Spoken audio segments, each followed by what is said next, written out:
Shalom Bapak Ibu dan saudara yang terkasih. Salam damai sejahtera dari Allah Bapa dan Tuhan kita Yesus Kristus bagi saudara sekalian. Hari Jumat 29 Mei 2020 kita akan merenungkan firman Tuhan sebelum kita mengakhiri aktivitas kita. Yohanes 21 ayat 15 sampai dengan 19 akan menjadi perenungan kita pada malam hari ini. Yohanes 21 ayat 15 sampai dengan 19. Saudara yang terkasih, tentu kita pernah melakukan kesalahan. Dan ketika kita merasa diri bahwa oh iya saya salah, dan kita melakukan kesalahan kepada orang lain, lalu bertemu dengan orang lain, apa yang biasanya dikhawatirkan?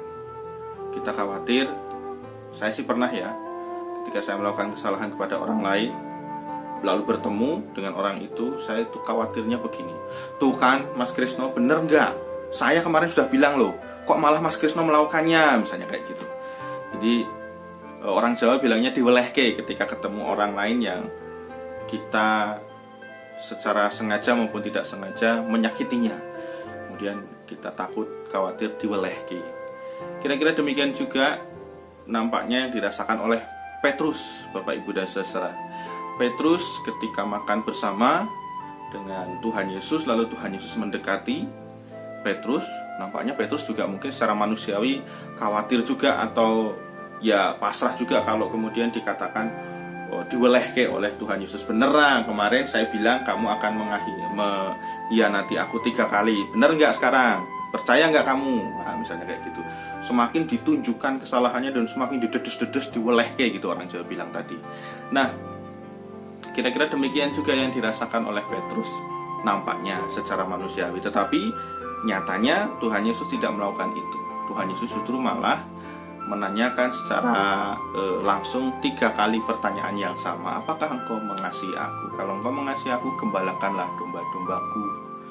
Menarik Bapak Ibu, justru dari pertanyaan Tuhan Yesus ini, Petrus kemudian menjadi rasul yang sangat militan.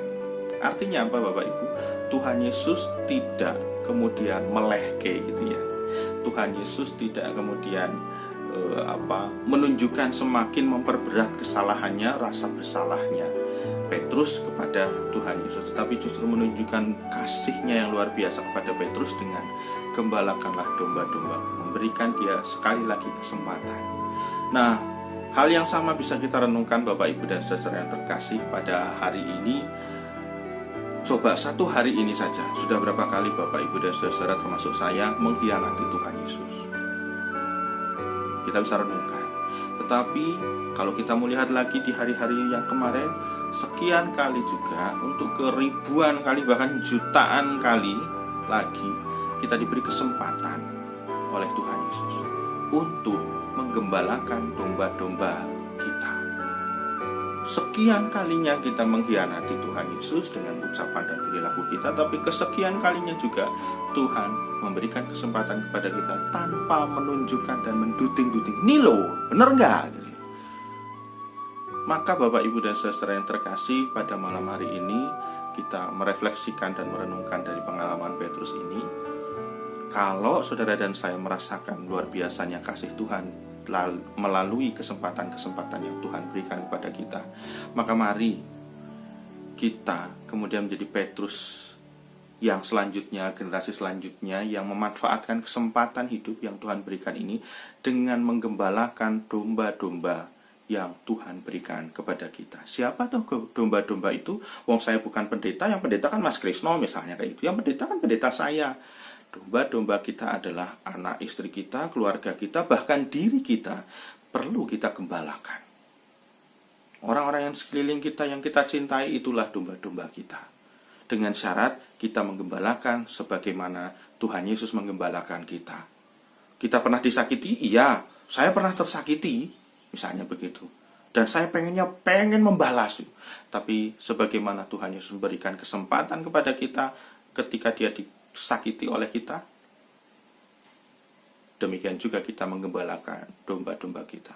Tetap mengasihi dan memberi kesempatan kepada orang lain. Percayalah, sebagaimana kita juga menyadari bahwa kita itu salah dan mungkin sungkan ketika ketemu dengan orang lain yang kita sakiti hatinya, orang lain yang menyakiti kita pun juga pasti juga merasakan hal yang sama. Mereka juga merasakan salah, mereka juga menyesal. Hanya kemudian mungkin juga merasakan hal yang sama, sungkan untuk berbicara dengan kita, mungkin juga sungkan karena egonya mereka untuk minta maaf kepada kita. Tugas kita menggembalakan domba-domba yang ada pada kita dengan tetap memberi kesempatan dan mengasihi. Gembalakanlah domba-domba Tuhan dengan kasih Tuhan seperti yang kita terima. Amin.